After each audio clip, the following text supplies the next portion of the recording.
Avant. Vous le savez, dans cette émission, on aime mettre en valeur de belles initiatives locales. Et aujourd'hui, on va parler de l'association Dessine-moi la high-tech avec notre premier invité. Bonsoir Étienne Drière. Bonsoir. Alors vous êtes bénévole et votre association Dessine-moi la high-tech intervient auprès des enfants hospitalisés au CHU de Nantes, ailleurs également, à Brest, à Rennes, à Blois. Vous intervenez une fois par mois. Qu'est-ce que vous proposez concrètement à ces enfants qui sont à l'hôpital ? Alors nous, on propose des ateliers qui permettent aux enfants de s'évader et on se base plutôt sur les nouvelles technologies. Donc on leur propose, là on voit des petits enfants avec des robots, on leur propose aussi des drones, on propose également de la réalité virtuelle et puis dernièrement on a ajouté des balles connectées qui sont pilotées par des smartphones.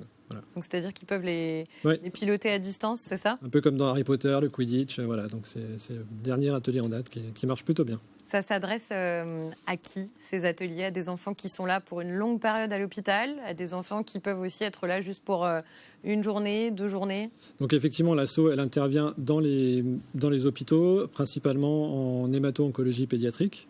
Maintenant, donc à Nantes, on est au niveau de ce service-là. Maintenant, s'il y a des personnes en pédiatrie qui souhaitent profiter de ces ateliers, il n'y a pas de problème, ils peuvent monter. Et donc, c'est ce qu'on voit sur la vidéo, tout le monde en profite.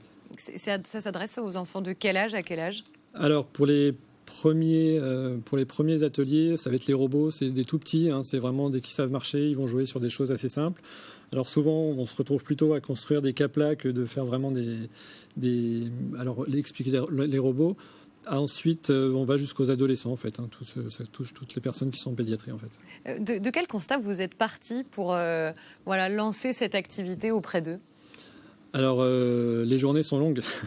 Les journées sont longues. Donc, le terme, la raison d'être de l'asso, en fait, c'est vraiment de mettre des étoiles dans les yeux des enfants en organisant des pauses récréatives.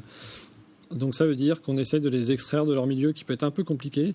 Et d'ailleurs, on se rend compte que ces ateliers permettent aussi aux soignants, permettent également aux parents de faire un break dans les journées qui peuvent être un peu longues. Donc tous ces ateliers qu'on voit, je pense notamment à la VR, ça permet à tout le monde... La réalité virtuelle. Voilà, exactement. De passer un bon moment et ensuite en fait ils peuvent parler de l'expérience entre eux après, donc c'est plutôt cool. Donc c'est un atelier pour les enfants, aussi pour les parents, mine de rien. Voilà, tout à fait. Ouais. Quand on arrive à avoir aussi le sourire des parents en partant, c'est quelque chose qui est assez agréable pour tout le monde et c'est vraiment le fondement de l'association, quoi. Est-ce qu'on considère aujourd'hui que ce type d'activité peut avoir un impact sur la santé des enfants et améliorer potentiellement leur état de santé ?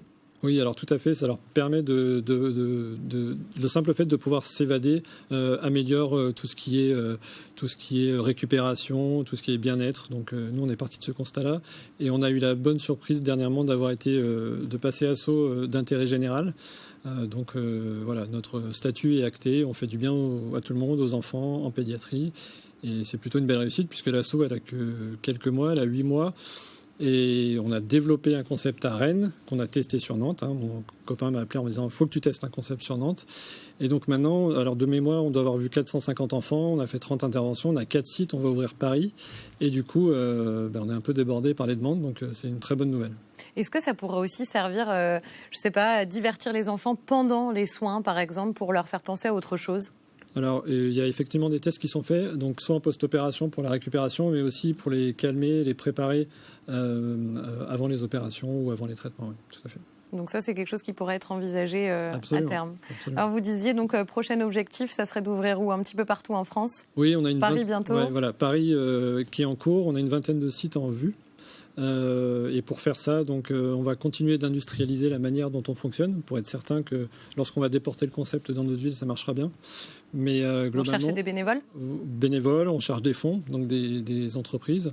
On fonctionne uniquement par les réseaux sociaux. On communique, on fait des petites productions médias dans les réseaux sociaux, qu'on partage largement sur LinkedIn, Instagram, etc. Donc on a besoin de partage.